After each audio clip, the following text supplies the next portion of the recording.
నమస్తే, welcome to our channel. నేను మీ ప్రియాంకారావు.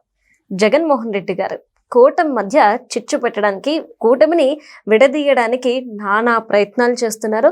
ఆ చేస్తున్న ప్రతి ప్రయత్నంలోనూ విఫలమవుతూ వస్తున్నారు. అయితే జగన్మోహన్ రెడ్డి గారి ప్లాన్ బి ప్రతి సందర్భంలో విఫలమవుతుంది అని చెప్పేసి అందరూ అంటున్నారు. అసలు ప్లాన్ ఏ ఏంటి? మరి ప్లాన్ బి విఫలమవుతుంది కాబట్టి ప్లాన్ సి ఏం చేస్తుంటారు? ఇలాంటి విషయాలు ఈ వీడియోలో డిస్కస్ చేద్దాం.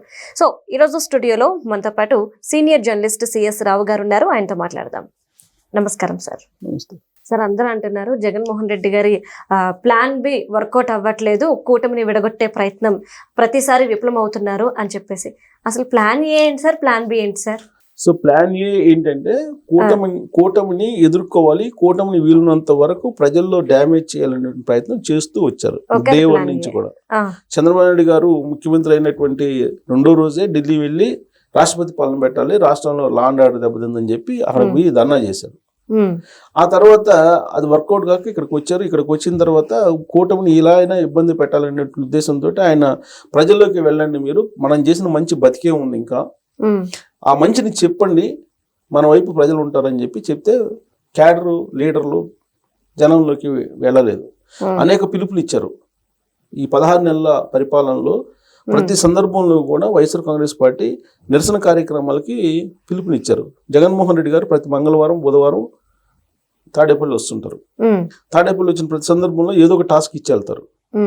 కానీ ఆ టాస్క్ లో వీళ్ళు పార్టిసిపేట్ చేయట్లా పూర్తి స్థాయిలో. ఏదో ఒకటి అక్కడక్కడ పార్టిసిపేట్ చేస్తున్నారు కానీ ఎక్కడ పార్టిసిపేట్ చేయట్లేదు. సో కాబట్టి ప్లాన్ ఏ వర్కౌట్ కాల.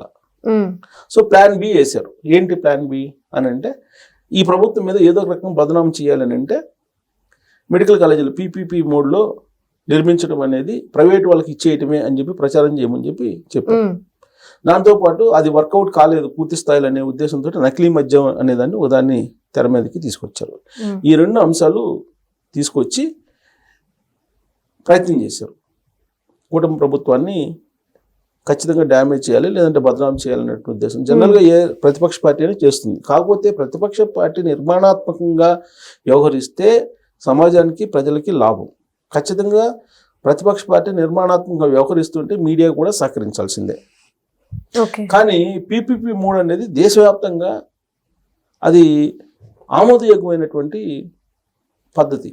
పీపీపీ 3 అనేది మెడికల్ కాలేజీలో ఇప్పుడు జగన్మోహన్ రెడ్డి గారు కట్టినటువంటి మెడికల్ కాలేజీలు ఏవైతే 5 ఉన్నాయో 17 కట్టారని చెప్తున్నాడు ఆయన. 17 కట్టలేదు, ఒక 5 మాత్రమే పూర్తి చేశారు. మిగతా అన్ని కూడా పరిపాలన అనుమతులు మాత్రమే ఇచ్చారు. పరిపాలన అనుమతులు ఇవ్వటం అని అంటే పూర్తి చేయటం కాదు కదా. పరిపాలన అనుమతులు అనేకం ఇస్తూ ఉంటారు. ప్రతి కేబినెట్ లో పరిపాలన అనుమతులు ఇస్తూ పోతుంటారు. ఇచ్చినటువంటివన్నీ కూడా అమలు కావు అప్పటికప్పుడు. సో అలానే జగన్మోహన్ రెడ్డి గారు పరిపాలన అనుమతులు తీసుకొచ్చినప్పటికి కూడా 5 మాత్రమే పూర్తి చేశారు. ఈ 5 మెడికల్ కాలేజీల్లో ఉన్నటువంటి ఫీజుల ప్యాటర్న్ ఏంటి? ప్రైవేట్ కాలేజీలో ఏ విధంగా అయితే ఫీజు ప్యాటర్న్ ఉందో అదే విధంగా ఫీజు ప్యాటర్న్ పెట్టారు. మరి వాటిని గవర్నమెంట్ కాలేజీలు అని చెప్పి ఎలా ఉందాం మనం? ఇప్పుడు గవర్నమెంట్ కాలేజీలు అంటే ఇప్పుడు మనకి గుంటూరు మెడికల్ కాలేజ్ ఉంది. అలాంటివి గుంటూరు మెడికల్ కాలేజ్ అంటే ఇంకా ఏబిసి కేటగిరీలు ఏమి ఉండవు, ఒకే కేటగిరీ. ఏ కేటగిరీ అది కూడా కన్వీనర్ కోటా ఉంటుంది. నీట్లో ఎవరైతే ర్యాంక్ వస్తుందో వాళ్ళకి అడ్మిషన్ 10,500 ఫీజు. కానీ జగన్మోహన్ రెడ్డి గారు పూర్తి చేసినట్టు 5 కాలేజీల్లో ఫీజు అలా లేదు. ఏ కేటగిరీ ఉంది, బి కేటగిరీ ఉంది, సి కేటగిరీ ఉంది. ఏ కేటగిరీకి ఏమో కొంత పెట్టారు ఫీజు, అలాగే బి కేటగిరీకి వచ్చేసి 20 లక్షలు పెట్టారు, సి కేటగిరీకి వచ్చేసరికి 30 లక్షలు ఏం పెట్టారు. మరి ఎట్టా? అది పేదల కోసం నేను కట్టిన కాలేజీలని ఎలా చెప్తావు మీరు? ప్రైవేట్ కాలేజీల మాదిరిగా ప్యాటర్న్ ఉంది. దాన్ని మీరు గవర్నమెంట్ కాలేజీలు ఎలా అంటారు? గవర్నమెంట్ కాలేజీలు అంటే 10,500 ఫీజు అంతే. No convener, no B category, C category. కానీ బి కేటగిరీ, సి కేటగిరీ కూడా ఉన్నాయి కదా జగన్మోహన్ రెడ్డి గారు కట్టినటువంటి 5 కాలేజీల్లో. సో కాబట్టి అక్కడ కూడా ప్రజలు అంగీకరించాల వాళ్ళు చెప్పేటువంటి వాదనని. ఆ తర్వాత లిక్కర్ వచ్చింది. లిక్కర్ వచ్చినప్పుడు అక్కడి నుంచి జనార్దన్ రావు వచ్చారు. జనార్దన్ రావు వచ్చి ఇదంతా తెలుగుదేశం పార్టీ వాళ్ళ సంబంధం లేదు, జోగి రమేష్ చేయమంటే నేను చేశాను, తెలుగుదేశం పార్టీని బదనాం చేయడానికి, కూటమి ప్రభుత్వాన్ని బదనాం చేయడానికి అని చెప్పారు. సో కాబట్టి అది ఫెయిల్ అయిపోయింది. సో ఇక ఏం చేయాలి? ఇప్పుడు అన్నీ ఫెయిల్ అయిపోయినాయి. ఏ ప్లాన్ ఏ ఫెయిల్ అయిపోయింది, వర్కౌట్ అవ్వట్లేదు. ప్లాన్ బి ఫెయిల్ అయిపోయింది. ఇప్పుడు ఏం చేయాలి? ఇప్పుడు ఏం చేయాలని అంటే ప్లాన్ సి చేసుకోవాలి. ప్లాన్ ఏ ప్లాన్ బి ఏమైంది, అనుకున్నది ఒకటి అయ్యింది ఒకటి, ఆ, అనుకున్నది ఒకటి అయింది ఒకటి. అవుతున్నది ఒకటి కదా. సో ఇప్పుడు ప్లాన్ సి ఏంటి, ప్లాన్ సి అంటే ఆల్రెడీ వాళ్ళ దగ్గర ఉన్న ప్లానే, గతంలో వాళ్ళ ప్లాన్ 2019 ఎన్నికల్లో చేసినటువంటి ప్లానే ఏంటి, కులాలు మతాలు వీటి మధ్య చిచ్చు పెట్టడం, వీటిని మధ్య అంతరం తీసుకురావాలి. ఆ, అల్టిమేట్ ఇక లాస్ట్ ఆప్షన్ అదే, ఆ, ఇంక అంతమించి లాస్ట్ ఆప్షన్ లేదు. అందుకని చెప్పి కందుకూరులో జరిగినటువంటి ఒక ఇన్సిడెంట్ ని, ఒక ఇద్దరు వ్యక్తుల మధ్య జరిగినటువంటి ఒక ఇన్సిడెంట్ ని, దాన్ని కులాల ఆధిపత్య పోరు లేదంటే కులాలకు సంబంధించినటువంటి ఒక యుద్ధం లాగా దాన్ని క్రియేట్ చేసేటువంటి ప్రయత్నం చేస్తున్నారు. ఓకే.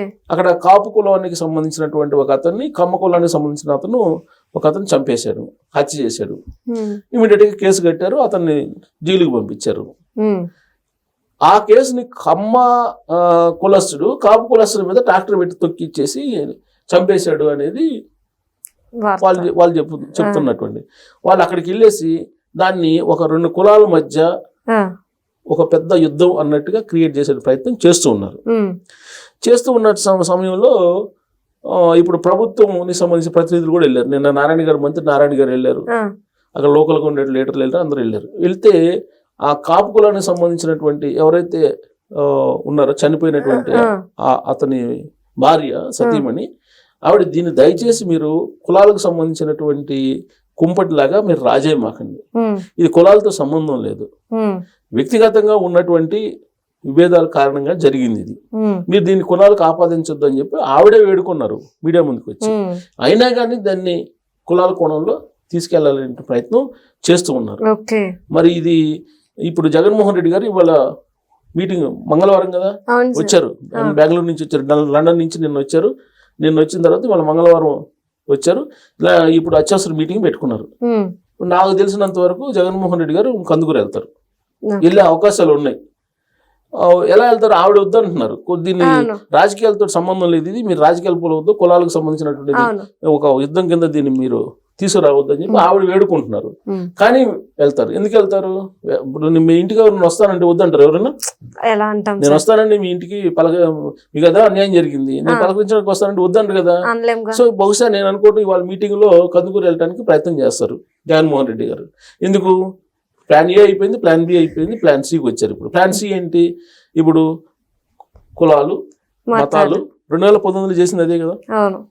పాస్టర్స్ అందరినీ బ్రదర్ అనిల్ వెళ్ళేసి ఒకవైపు, కమలారెడ్డి గారు ఒకవైపు, శర్మిల గారు ఒకవైపు, విజయం గారు ఒక బైబిల్ పట్టుకుని ఇంకొకవైపు, అంతా వెళ్ళి పాస్టర్స్ మసీదు అక్కడికి వెళ్ళేసి ప్రార్థనా మందిరాల్లోకి వెళ్ళేసి చర్చిల్లోకి వెళ్ళేసి క్రిస్టియానిటీని మత ప్రాతిపదికన క్రిస్టియానిటీని ఓన్ చేసుకోవాలని ప్రయత్నం చేశారు. ఆ తర్వాత కులాల ప్రాతిపదికన కులాలను రేపారు. అక్కడ కులాలను కూడా కుల ప్రాతిపదికన కమ్మ సామాజిక వర్గం అని చెప్పేసి అదొక ప్రెస్ మీట్ లో ఒక ముఖ్యమంత్రి స్థాయిలో ఆయన మాట్లాడారు. చంద్రబాబు నాయుడు కులం ఎలక్షన్ కమిషనర్ అని, రాష్ట్ర ఎలక్షన్ కమిషన్ ని ఇట్లా రకరకాలుగా మొత్తం మీద కులాలు మతాలు సంబంధించినటువంటి అంశాన్ని లేవనెత్తి 2019లో ఒక ఛాన్స్ అని సక్సెస్ అయ్యారు. ఇప్పుడు ప్లాన్ సి మిగిలింది, ఇది ఒకటే ప్లాన్ సి. ఇప్పుడు కులాల మధ్య అంతరాన్ని పెంచడానికి ప్రయత్నం చేస్తూ ఉన్నారు అక్కడ. అది వర్కౌట్ అవుతుందంటే ఇప్పుడున్న పరిస్థితులు అది వర్కౌట్ అయ్యే పరిస్థితులు కనపడలేదు. ఎందుకంటే 2019 ముందు ఎపిసోడ్ వేరు, 2019 ముందు జగన్మోహన్ రెడ్డి గారు వేరు, 2019 తర్వాత 24 వరకు ఆయన పరిపాలన చూసిన తర్వాత మాట తప్పని మడమ తప్పని విశ్వసనీయతతో కూడిన ఇలాంటి డైలాగులు ఉన్నాయి కదా, రెగ్యులర్ గా వినిపించే డైలాగులు, అవి ఇప్పుడు ప్రజలు వినే పరిస్థితి ఉండదు. సహజంగా ఒకసారే కదా నమ్మేది, పదే నమ్మే పరిస్థితి ఉండకపోవచ్చు. అసలు నమ్మేవాళ్ళు నమ్ముతారు ఇప్పుడు, కానీ మనం ఏం కాదన్నాం, వాళ్ళు నమ్మేవాళ్ళు మనం ఏమన్నాం కూడా. కాకపోతే అది వర్కౌట్ కాదు, అప్పుడులాగా వర్కౌట్ అయ్యే పరిస్థితి ఉండదు. మరి ఇది కూడా ఫెయిల్ అయింది అనుకోండి, జనరల్ గా ఫెయిల్ అవుతుంది. ఎందుకంటే అభివృద్ధి అనేది జరిగినప్పుడు ఇవన్నీ ఉండవు, ఇవన్నీ కాకపోతే 2-3 రోజులు ఉంటుంది, తర్వాత మామూలుగా అయిపోతాయి. అలానే ఇప్పుడు సికి వచ్చాడు ఆయన, ఏ పోయింది, బి పోయింది, ప్లాన్ సికి వచ్చారు. సో ప్లాన్ సి సక్సెస్ అయ్యిద్దని ఆయన అనుకుంటున్నారు.